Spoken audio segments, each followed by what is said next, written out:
Alright guys, the Wheel Wonder here again today, and today guys I'm doing another Premier League predictions for week 5. Last week I came close with 3 results. I predicted Chelsea would beat Leicester 3 goals to 2. I predicted Watford would beat Southampton 2 goals to 1. And I predicted Burnley would beat Palace 2 goals to 0. I was right with all them teams' winnings, but I got the score wrong. So let's see if I can do better this week. So this week guys, we start on a Friday night, Bournemouth taking on Brighton.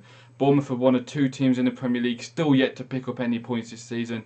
Meanwhile, Brighton have just won their first game of the Premier League season. So I think this is going to be a close game. I think both teams are going to be up to it. Bournemouth, in front of their home fans, will want to get a point, especially after their last home game against Man City where they lost it right at the end of time. Brighton, they'll want to carry on this momentum, getting as many points as they can now, just to see how far away they can get from the relegation zone and get some rhythm going to their game. I think guys this will finish 2-2. I think Bournemouth will get their goals, I think Brighton will score some goals, and I think they'll cancel each other out in the end, and I think both teams will walk away with a point and Bournemouth will pick up their first points.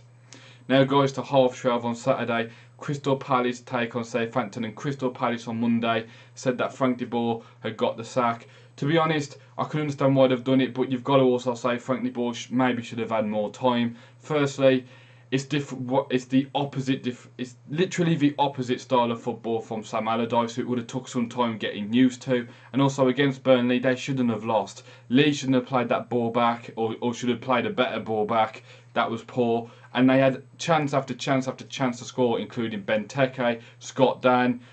Kabay had a few long shots, which tested the keeper, but not too much. They should have at least got 1 goal, and they should have at least drawn that match at the very least. So I think in this game, guys, against the Southampton side that haven't done too well yet, yes, they've picked up a few points, like the win over West Ham, but they're still struggling as well. I think this game will finish 1-1, and I think Palace will also grab their first point of this season.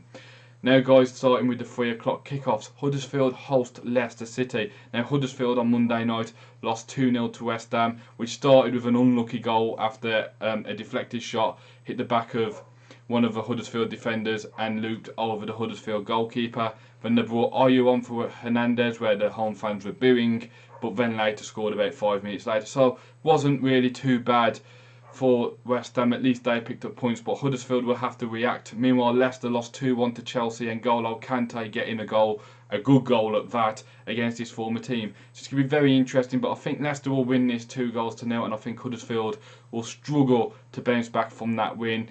They might play well, but I think Leicester will have too much for them, as they're beginning to look like their old selves, and I think Leicester will win 2-0. Now guys, Liverpool host Burnley. Now these 2 teams, Burnley won on the weekend, as I've said, against Crystal Palace. Chris Wood, good finish, teed up by Chung Young Lee, but great finish from Chris Wood, and that was his 2nd goal already for Burnley. Meanwhile, Liverpool are without Sadio Mane, who got sent off against Man City in the 5-0 thumping. To be fair, most of those goals came after the red card, so you could say if he hadn't been sent off, it could have been a bit of a different game. But to be honest, I think it's going to be tough for Liverpool to react, especially without one of their key men. I think against the Burnley side, who are good at set pieces, and Liverpool, who seem to be conceding off set pieces, I'm going to go here, guys, with a 2-1 win for Liverpool. I think they'll concede, but I think they will just edge it in this game, but they are going to miss Mane a lot. Now guys, the next game, Newcastle take on Stoke City. Newcastle now won 2 games in a row. Stoke City have beat Arsenal and drew with Manchester United, so they've done well as well. So these are 2 teams, guys, who recently have probably found some good style to the football and found some good momentum going into games.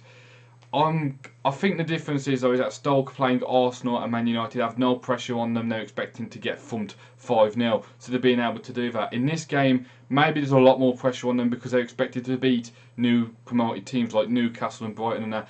And I think Newcastle are one of those teams where they'll either go on a winning streak or go on a losing streak. And I think at the moment they're on a winning streak, and I think they'll win 2-1 here. I think Stoke will definitely get a goal, but I think Newcastle can win this match and make it 3 wins in a row.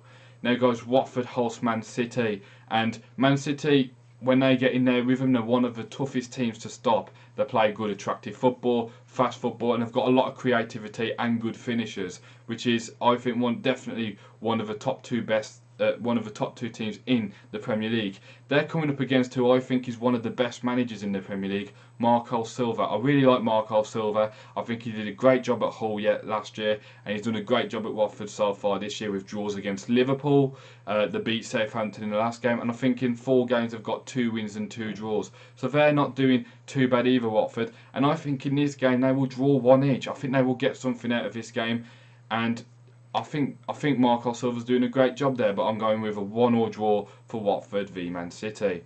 Now guys, West Brom take on West Ham. Now West Brom have just lost their first game of the season after a good start to the season. West Ham have had a poor start to the season but have just won their first game of the season. So it's sort of like vice versa. So this game, guys, I think it's going to be very close. I think it's going to be very tough, but I think it's going to finish 0-0.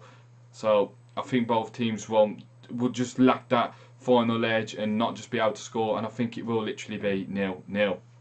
Now guys, Tottenham at 5:30 take on Swansea City. Now Swansea are one of those teams that, you know, they've got rid of a lot of players, Llorente, Sigurdsson. Now they've brought in Bonnie and they've brought in Renato Sanchez, but the only problem with that is they might take a bit of time to adapt to what Swansea want to do. And Tottenham, who on transfer deadline day signed 3 players, have just, you know, all of a sudden, you know, they've just won 3-0. That was a good result for them. So I'm thinking, what will Tottenham do now?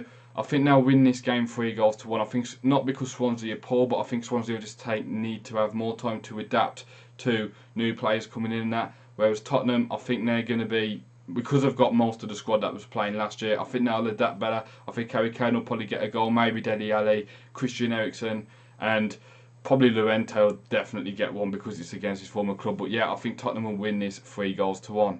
Now guys, we go to Sunday's football where there's a big game instantly. Chelsea taking on Arsenal. Now we saw Arsenal in their last game beat Bournemouth 3-0 at home. That to me was a good win for Arsenal. It was a game they needed to win. On the other hand, you know, Bournemouth just weren't at it at the day. If they play like they did against Man City, maybe they could have put on more of a fight. So for Arsenal, you got to take the confidence with you, but you got to remember that Chelsea are probably going to play a lot better than what Bournemouth did. And Chelsea already beat Leicester 2-1, and that they look like, you know, they lost to Burnley opening day of the season. You thought, oh, how are they going to react from this? I think they've won the last 3 Premier League games, so they're starting to show how they're going to react to this. And I think in this game, especially with Arsenal's previous against Chelsea not doing much in the transfer window now, I think for now Chelsea will win this game 4-1. Especially how Arsenal play on Thursday as well. But I think Chelsea will win this 4-1. I think now ease past Arsenal. And I think Arsenal will struggle in this game a lot more. Now guys, to the final game of the weekend, Manchester United, who are so far top of the table on goal difference, take on Everton. Now Man United had their toughest test against Stoke. There was a goal down, then they went 2 goals up, and then they conceded 1, which was a bit of poor defending from Phil Jones. But they came away with a point, and Mourinho's not won there. But they're coming on against an Everton team now who's, on paper, they're literally, I think, one of the strongest and best teams in the transfer deadline window. I thought they did absolutely beautiful. You know, they signed Gylfi Sigurdsson, that's a good signing. They've signed Wayne Rooney on a free in a switch with Lukaku. David Klaassen is also a good signing. They've got Sandro. They've got a good squad, I think. Their only problem is that they're lacking Lukaku, which they had last year. They're lacking a Lukaku up front. Someone who's going to get you 15, 20 goals a season in that striker position. That's exactly what they're missing. And I think in this game, Man United will win 2-1. I don't think they'll win as comfortably as when they beat West Ham and Leicester and, you know, went through like that. But I think they will. I think they will get a win here today. And I think Rooney will probably score the goal for Everton. But yeah, I think Man United will win this game and maintain top of the league for now.